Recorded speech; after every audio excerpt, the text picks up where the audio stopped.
everyone, it's Jamie Zebra 23. So I promise this is going to be the last blank video that you get. I'm going to be on camera from now on. This is the last one. Sorry, guys.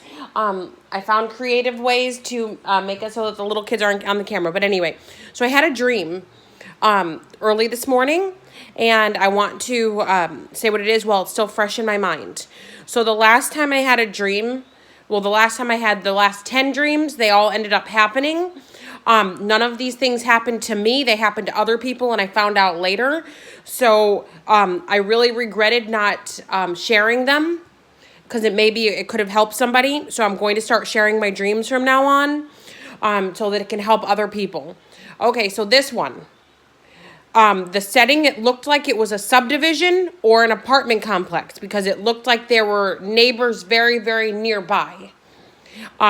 It didn't look like, like a regular, like I grew up in upstate New York, so we have the way that our residential streets are. It didn't look like that. It looked like, a subdivision or an apartment complex because it had its own little mini sidewalks to it on the inside. So the dream was that I was expecting a package. I was expecting something. Somebody knocked on the door.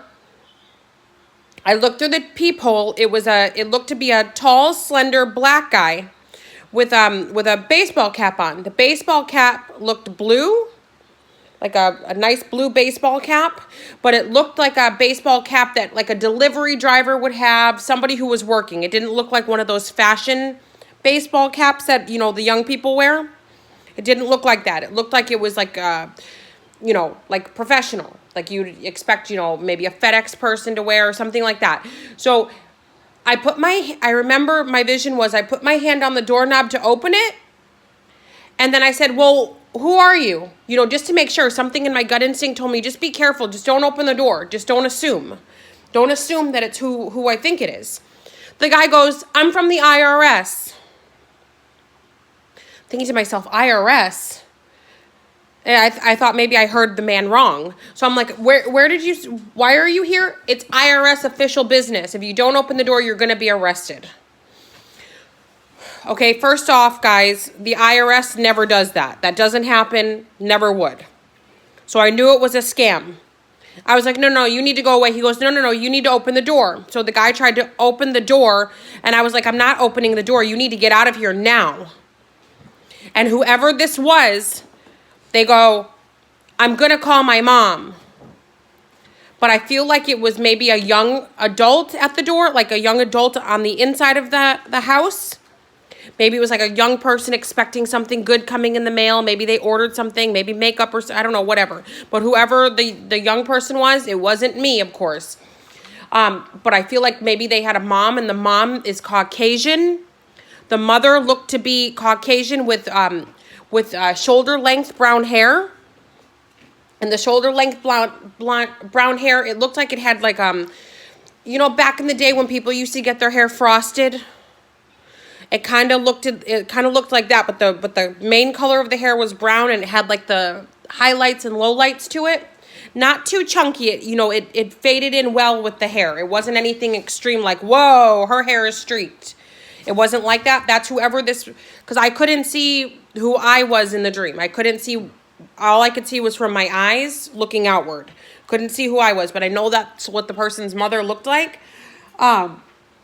So moving forward, I'm trying to get as much detail as I can because I woke up hours ago. I wanted to record this, but I had to make breakfast. I had to do this, I had to do that. Then people were coming over. There's a lot of stuff. So I'm trying to, okay. So then I remember I woke up, like really woke up. So out of that dream, I was like, what the fuck was that? So I went back to bed. When I went back to bed, it continued. That's why I felt like it was important for me to say what this is. Because usually when we have a dream and we go back to bed, it usually doesn't continue. It usually, you may have a repeat, but it doesn't continue. So it continued. So I feel like whoever was waiting for their package, whoever was waiting for whatever was being delivered to their house, I feel like after the person lying and saying that they were from the IRS and them trying to break in, I feel like the young person didn't want to make a big deal for some reason. Whoever it was definitely a woman. who was telling the guy, you know what? No, I'm not opening up the door. I'm not doing that. You know, get away from my house. I'm going to call my mom. I feel like whoever this young person was, they didn't want to bother their mom. Like the last thing that they wanted to do was bother their mother. I feel like maybe they have a mom that's like, what now? Or you're over exaggerating. Get out of my face. I feel like they have that kind of a mother. Like, stop making a big deal out of nothing.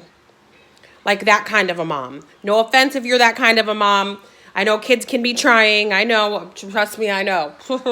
But anyway, back to this. So it continued. So I feel like whoever the young person was, their package got delivered not by that person who was trying to break in, but, you know, but by the actual deliverer. So I feel like whoever this young person was, they thought it was over and done with. So I'm picking up that the person had already received whatever it was they were looking for. Maybe this is going to be the same day or maybe a day or so after. I feel like this mom and daughter and possibly a young boy, a boy maybe around 10 to 13 years old. Again, this seems to be a Caucasian family. They go out, or very fair skin, very, very fair skin. Possibly the mother smokes cigarettes. She's got one of those deeper voices, like, you know, somebody who's, you know, doesn't mean that you have to smoke cigarettes to have a deep voice, but the mother sounds like, you know, somebody who maybe chain smokes. No offense to chain smokers, no offense. But they all go out like they're leaving as a family, like to get in their vehicle. And then the young person who was originally having that dealing with that man, the person starts telling their mother, that's that guy that was trying to get in the house. And the mother says, there was no guy trying to get in the house. So the girl's trying to explain. You know, I feel like it's some sort of an apartment complex or subdivision, because when they were trying to go out, I feel like they had to stop and wait for the other cars to go out first before they could leave. So while waiting to get out, you know, sitting in the vehicle waiting to get out, that same man